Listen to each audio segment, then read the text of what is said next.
Baik, bismillahirrahmanirrahim. Assalamualaikum warahmatullahi wabarakatuh. Alhamdulillahirrahmanirrahim. Bersyukur kepada Allah Subhanahu wa taala. Kembali hari ini kita dipertemukan dalam mata kuliah Manajemen Agribisnis Peternakan. Setelah kemarin kita berbagi dengan teman-teman tentang aspek dalam agribisnis peternakan itu sendiri ya. Kita sudah belajar juga tentang mata rantai sistem agribisnis peternakan. Dan hari ini saya akan berbagi dengan teman-teman tentang manajemen produksi ya. Oke. Seperti kita tahu bahwa banyak faktor yang mempengaruhi keberhasilan dari agribisnis peternakan sendiri. Ada kemarin faktor internal, ada faktor eksternal. Dan ketika kita belajar dalam agribisnis peternakan ya, maka produksi ini kita artikan sebagai rangkaian kegiatan untuk menghasilkan produk peternakan. Jadi kegiatan apa saja untuk menghasilkan produk peternakan yang kita jual tersebut ya, gitu. Baik berupa barang ataupun jasa. Nah, proses produksi usaha peternakan menjadi sangat penting diperhatikan. Oleh karena itu, diperlukan pengelolaan produksi secara teratur, secara terencana, secara terstruktur, secara terpola ya, dalam suatu sistem yang kita sebut dengan manajemen produksi ya. Nah, manajemen produksi ini banyak ya. Manajemen produksi mencakup kegiatan perencanaan, pelaksanaan, sama ya. Kalau kita berbicara tentang manajemen begitu. Manajemen perencanaan, pelaksanaan, dan pengendalian proses produksi dalam suatu unit usaha peternakan. Nah, perencanaan sistem produksi ini banyak teman-teman, ada beberapa item. Yang pertama perencanaan produk ya. Yang kedua perencanaan lokasi usaha. Yang ketiga perencanaan skala usaha. Yang keempat perencanaan tenaga kerja. Dan yang kelima perencanaan faktor-faktor produksi. Nah, untuk hari ini tidak semuanya saya sharing dengan teman-teman, sebagian saja. Selanjutnya pekan berikutnya. Baik, perencanaan produksi dalam agribisnis peternakan ini dimaksudkan agar kegiatan ini dapat dilaksanakan dengan baik ya, sehingga tujuan dapat tercapai. Yang namanya perencanaan bisa dikatakan setengah keberhasilan itu udah kita capai. Setengahnya adalah tinggal aksinya saja. Nah, perencanaan produksi yang pertama yaitu perencanaan produk itu sendiri. Nah, ketika kita berbicara tentang perencanaan produk, maka ini berkaitan dengan jenis usaha yang akan kita pilih ya. Jenis usaha yang akan kita pilih sesuai dengan permintaan pasar ya. Nah, dalam usaha produksi ternak ada 3 produk utama yang bisa dihasilkan, yaitu daging, telur, dan susu ya. Kalau kita lihat daging misalnya, daging ini tentunya sangat dibutuhkan oleh masyarakat ya, bukan perdebatan lagi bahwa daging merupakan kebutuhan pokok yang itu dapat menunjang gizi masyarakat ya, energi, protein di dalamnya yang menunjang energi tersebut ya. Sehingga daging-daging ini, daging-daging ternak yang nantinya akan kita pilih, maka merupakan penyuplai utama kebutuhan protein hewani yang telah disebutkan tadi. Nah, dengan demikian bagi calon peternak atau investor yang ingin mengusahakan ternak pedaging dapat memilih salah satunya ya. Mau daging sapi, ayam, kambing, domba, atau itik misalnya, atau yang lainnya silahkan saja, tergantung permintaan pasar di tempat tersebut. Nah, yang kedua telur ya. Telur ini sama kayak daging, dibutuhkan. Apalagi di Sangatta, teman-teman tahu telur itu sekarang berlimpah. Apalagi telur lokal sekarang sudah cukup populer ya, cukup populer di masyarakat. Jadi telur ayam, telur itik ini 2 produk peternakan yang paling banyak diserap pasar ya. Kebutuhan masyarakat akan telur setiap tahun mengalami peningkatan ya. Dengan demikian, usaha ayam petelur dan itik petelur dapat menjadi pilihan Anda ya, untuk memenuhi kebutuhan masyarakat tersebut. Silakan mau pilih telur boleh. Atau pilih produk yang ketiga yaitu produk susu. Nah, ini jarang yang memilih ini ya. Padahal kita tahu produk susu ini juga dibutuhkan sebenarnya oleh masyarakat. Cuman memang konsumsi susu masyarakat Indonesia ini belum begitu besar ya. Nah, produk susu dapat diperoleh dari usaha peternakan sapi perah, kambing, atau kerbau. Nah, namun susu sapi masih menguasai pangsa pasar terbesar ya, teman-teman, susu sapi. Namun meskipun demikian, susu kambing sudah mulai banyak dikonsumsi masyarakat ya. Karena memang masyarakat kita kan ya semakin hari semakin waktu pengetahuan itu bertambah, wawasan itu bertambah. Oh, ternyata tidak hanya susu sapi toh, ternyata ada susu kambing juga. Oh, ternyata ada susu kerbau juga. Oh, ternyata susu kambing khasiatnya lebih luar biasa misalnya ya. Itu yang perlu diinformasikan pada masyarakat sehingga kita tidak hanya terpaku pada satu produk susu, yaitu produk sapi saja, susu sapi saja misalnya. Nah, perlu dipahami bahwa pada subsistem produksi ternak, selain usaha yang langsung memproduksi daging, telur, dan susu, terdapat juga usaha yang masih terkait langsung untuk menghasilkan produk tersebut ya. Calon peternak atau investor dapat memilih usaha pembibitan saja misalnya. Kalau kita belajar mata rantai kemarin kan ya, usaha pembibitan berarti di sini adalah usaha pokoknya pembibitan, nanti berikutnya ke hilirnya bisa pengemukan ya, pengemukan ayam, pengemukan sapi, silakan saja tergantung muyulnya Anda di mana ya. Nah, dengan demikian, posisi usaha ini adalah penyuplai benih bagi para peternak misalnya, atau pengusaha yang bergerak pada usaha pembesaran atau pengemukan ternak tadi ya. Jadi silakan teman-teman ya, Anda yang lebih mengerti Anda sendiri, Anda yang lebih mengerti kondisi keadaan Anda ya.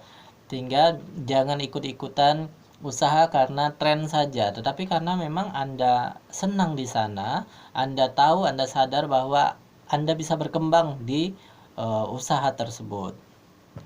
Oke, itu yang pertama ya, yang merupakan perencanaan produk. Sebagai kesimpulan, jika ingin memilih salah satu produk peternakan tadi, daging atau telur atau susu, sebaiknya memperhatikan beberapa hal. Yang pertama, prospek pasar produk peternakan, prospeknya seperti apa ya. Terus juga modal kerja dan investasinya seperti apa, sejauh mana punya modalnya. Atau juga kontinuitas produk juga harus diperhatikan, apakah ini bisa berlanjut ketika sudah habis misalnya, apakah mudah didapatkan bahan bakunya ya. Yang keempat, resiko usaha. Produk yang ingin dipilih sebaiknya produk peternakan yang memiliki tingkat resiko usaha kecil sehingga potensi kerugian itu dapat ditekan sedemikian rupa ya teman-teman. Nah, sehingga Anda harus sadar bahwa jangan terburu-buru ketika usaha pengen langsung besar ya. Semuanya berawal dari yang kecil-kecil dulu. Yakin itu harus ada proses ya. Nah, itu yang pertama, perencanaan produk. Yang kedua, perencanaan lokasi usaha. Anda juga harus merencanakan lokasi usaha. Nah, lokasi dalam usaha peternakan mutlak diperlukan perencanaannya. Hal yang terkait dalam perencanaan lokasi adalah pemilihan lokasi usaha peternakan ya. Nah, dalam memilih lokasi harus memperhatikan beberapa hal. Di antaranya target produksi dan kemungkinan pengembangan usaha. Jadi target produksi Anda berapa? Ya, banyak enggak? Biar sedikit atau berapa begitu. Atau juga kemungkinan pengembangan usaha. Kemungkinan ke depan usaha ini akan berkembang enggak ya? Sama seperti Anda ketika membeli rumah misalnya.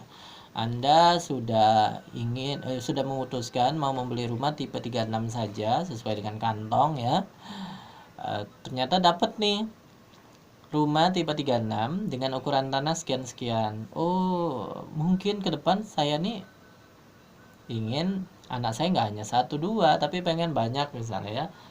Pengen keluarga saya nanti di sini. Berarti ada kemungkinan berkembang tuh rumahnya. Nggak mungkin rumahnya begitu aja dengan jumlah anggota keluarga yang banyak. Berarti harus Anda berpikirkan kira-kira dengan memilih tipe 36 dengan ukuran tanah ini bisa dikembangkan enggak nanti ke depannya. Bisa dikembangkan naik ke atas atau nambah luas tanah ya. Itu harus dipikirkan. Nah, sama halnya dengan ketika kita memilih lokasi usaha peternakan. Faktor lokasi secara langsung ikut mempengaruhi kontinuitas atau keberlanjutan dari kegiatan usaha peternakan. Kenapa? Karena lokasi usaha erat kaitannya dengan pemasaran nantinya ya, pemasaran hasil produksi. pengangkutan, dan kesediaan faktor-faktor produksi. Nah, ini perlu diperhatikan. Nah, kalau di Indonesia, misalnya sapi perah itu cocok dikembangkan di Jawa Timur, Jawa Tengah, Jawa Barat, Yogyakarta, Sumsel ya, atau Sumatera Utara. Itu cocok tuh di sana ya.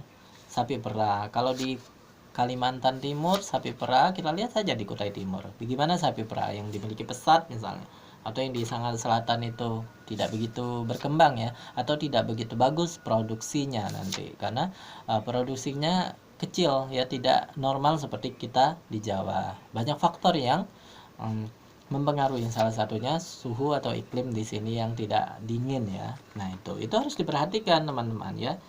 Atau misalnya sapi potong cocoknya di Aceh, Riau, Sumatera Barat, termasuk Kalimantan Timur itu cocok. Nah, sehingga hal-hal tersebut harus diperhatikan ketika kita ingin menentukan lokasi usaha ternak kita apa, atau bisa dibalik, kita di sini mau usaha apa nih, cocok nggak kira-kira. Nah, kayak gitu ya. Nah, pemilihan lokasi juga berkaitan dengan syarat sosial, ekonomi, dan teknis. Misalnya, sapi perah, kelinci, dan ulat sutra itu memerlukan lokasi antara 800 sampai 1000 meter di atas permukaan laut ya. Nah, itu juga harus diperhatikan ya, teman-teman. Nah, syarat sosial ekonomi dan syarat teknis. Dari aspek sosial ekonomi, lokasi usaha peternakan harus memperhatikan beberapa hal penting juga sebagai berikut. Yang pertama, lokasi bukan daerah, kawasan industri dan perumahan padat. Nah, ini jangan sampai kita mendirikan usaha di tempat pemukiman penduduk, yaitu udah menyalahi aturan ya, undang-undangnya tidak memperkenankan hal tersebut. Cuman memang kita nggak tahu historinya. Kadang kita menemukan suatu usaha peternakan, ini usaha peternakan duluan atau pemukiman warga duluan gitu, yang mana sih? Yang pasti akhirnya akan menimbulkan konflik teman-teman, karena usaha peternakan ini pasti memunculkan limbah ya, polusi, memunculkan bau ya. Nah, itu harus diperhatikan. Harus memperhatikan lingkungan dan kelestariannya. Lokasi usaha tidak mengganggu lahan dan pengguna lahan di sekitarnya. Juga dapat memberikan dampak positif bagi masyarakat sekitarnya, misalnya rekrutmen tenaga kerja. Itu harus diperhatikan. Jangan sampai kita mendirikan usaha peternakan misalnya di suatu tempat, tapi ternyata tidak menimbulkan efek positif berupa penyerapan tenaga kerja. Nanti akan ada kecemburuan sosial yang juga akhirnya dapat mengganggu iklim usaha Anda ke depan ya. Itu harus diperhatikan. Jadi menyerap tenaga kerja lokal itu penting ya. Juga lokasi peternakan sebaiknya dekat dengan pasar atau konsumen sehingga mudah dijangkau ya. Oke. Dan terdapat prasarana jalan yang baik dan sarana angkutan yang memadai. Hal ini bertujuan agar pengangkutan, sarana produksi dan pemasaran hasil bisa tepat waktu ya. Ini penting banget. Jangan sampai nanti produk kita ini enggak kontinuitas tadi, tidak berlanjut, kadang ada kadang enggak. Nah, ini konsumen bisa beralih kepada produk lain ya. Misalnya mereka sudah asing nih dengan produk kita, udah mantap nih, oh bagus nih, harganya juga pas, produknya juga bagus, tapi ketika mereka mau beli nggak ada gitu ya, nggak tersedia. Nah, ini presiden buruk bagi kita ya, sehingga akan mereka beralih hati, lain hati ya. Kalau kita ada gak ada terus ada lagi, nanti belum tentu mereka akan pilih produk kita lagi ya. Mereka sudah asik dengan produk lain juga yang sekarang kompetitor itu nggak bisa di kesampingkan begitu saja. Ini yang teman-teman ya, ketika kita ingin memilih lokasi usaha berdasarkan syarat sosial ekonomi. Yang kedua, syarat teknis. Syarat teknis ini berhubungan dengan tata letak lokasi usaha peternakan. Ada beberapa syarat teknis yang harus diperhatikan, antara lain lokasi usaha peternakan berdekatan dengan sentra produksi peternakan ya, sesuai dengan wilayah pengembangan usaha peternakan. Seperti yang saya katakan tadi, misalnya kalau kita kalau kita misalnya nih mau usaha sapi perah ya. Nah, sapi perah ini kita lokasinya di mana? Kalau lokasinya di sini nggak pas gitu ya, karena jauh dari sentra produksi ternak itu sendiri. Karena produksi ternak sentranya di Jawa Timur untuk sapi perah. Misalnya kita di Kalimantan, jauh sekali, pasti memerlukan biaya transportasi yang tinggi ketika kita ingin mensuplai produk dari Jawa Timur ke sini. Nah, itu bayangannya ya. Atau sesuai dengan wilayah pengembangan ekspor produk peternakan ya. Kita mau misalnya targetnya udah ekspor nih, di mana kita tempatnya, cocok nggak kira-kira, itu harus diperhatikan secara teknis yang satu ini. Nah, dengan memperhatikan beberapa persyaratan tersebut, peternak akan lebih mudah mengembangkan usahanya. Penentuan lokasi usaha harus didasarkan pada faktor-faktor yang sangat berpengaruh dalam pengelolaan usaha peternakan, seperti ketersediaan pakan dan sumber air. Nah, ini penting, pakannya, ketersediaannya gimana, air. Jadi tidak hanya manusia yang membutuhkan air, tapi hewan juga membutuhkan air yang cukup tinggi. Ini tidak boleh diabaikan kebutuhan air dan pakan ini, ya. Usaha pengemukan sapi misalnya dapat dikembangkan di daerah sekitar perkebunan kelapa sawit ya, sapi potong ya. Nah, di daerah tersebut sumber pakan dapat diperoleh dari batangnya ya, dari pelepahnya atau dari daun kelapa sawitnya. Hal ini telah dibuktikan oleh peternak sapi di Malaysia yang melakukan usaha pengemukan sapi skala 1.500 ekor di dekat perkebunan kelapa sawit dengan menggunakan komposisi makanan campuran dengan perbandingan 50% pelepah kelapa sawit dan 50% konsentrat. Iya, ini sudah ada penelitian ya, teman kita juga di peternakan Steeper ya, pernah meneliti di KPC tentang formulasi pakan yang menggunakan produk lokal yaitu kelapa sawit. Nah, kira-kira dari situ sejauh mana efek atau sejauh mana efektivitasnya untuk pengemukan sapi ya. Di situ sudah ada, silakan Anda cari, silakan Anda baca gimana hasilnya ya. Nah, itu perencanaan lokasi usaha. Jadi kita sudah tahu hari ini tentang perencanaan produk itu sendiri, perencanaan lokasi usaha, dan yang ketiga, perencanaan skala usaha.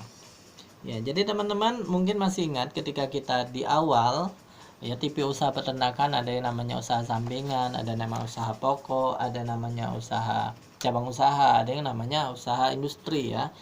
Nah, perencanaan skala usaha menjadi penting diperhatikan karena nanti akan berhubungan dengan modal, tenaga kerja, dan jumlah produksi yang akan dihasilkan. Skala usaha peternakan juga akan berhubungan dengan perizinan ya, perizinan. Kalau Anda ngambil nanti mata kuliah perundang-undangan, di situ jadi tahu, usaha peternakan skala kecil misalnya atau peternakan rakyat itu tidak perlu mengurus izin pendirian usaha kepada pemerintah ya, nggak perlu nanti banyak sampai ke PT izin ini ya, harus mengurus ini, tapi cukup melaporkannya saja, nanti akan ditempel semacam semacam pemberitahuan bahwa ini usaha peternakan rakyat. Nah, kayak gitu. Cukup itu saja. Tapi kalau kita sudah menyangkut skala besar ya, skala menengah atau lagi industri, apalagi industri, itu perlu melakukan prosedur perizinan. Nanti Anda bisa lihat ya gimana prosedur perizinannya. Nah, usaha peternakan sebaiknya diarahkan menjadi usaha komersial ya. Karena salah satu sifat usahanya adalah semakin besar skala usaha, maka semakin ekonomis. Semakin ekonomis itu berarti semakin menguntungkan. Semakin kecil untuk biaya produksinya, sehingga keuntungan bisa dioptimalkan. Ya, namun saran saya memang tidak langsung ujuk-ujuk besar, tidak. Misalnya oke lah Anda punya modal ya, modal besar sehingga Anda langsung melakukannya, enggak, tapi step by step aja dulu, kecil dulu skalanya. Nanti kalau memang sudah merasakan asik di situ, merasakan nyaman di situ, baru tahap berikutnya sampai kepada skala industri ya. Itu saran saya ya teman-teman ya. Oke. Nah, untuk hari ini itu saja dulu. Saya bagi dalam manajemen produksi ini ada 5 tadi ya, ada 5 perencanaan. Tapi hari ini 3 perencanaan dulu, perencanaan produk, perencanaan lokasi usaha, dan perencanaan skala usaha. Pekan depan kita masuk kepada perencanaan tenaga kerja dan perencanaan faktor produksi. Baik teman-teman, demikian sharing saya pada hari ini. Semoga bermanfaat. Silakan absen di kolom komentar dengan menyebutkan nama, program studi, dan jawab pertanyaan saya. Pertanyaan saya adalah apa ya?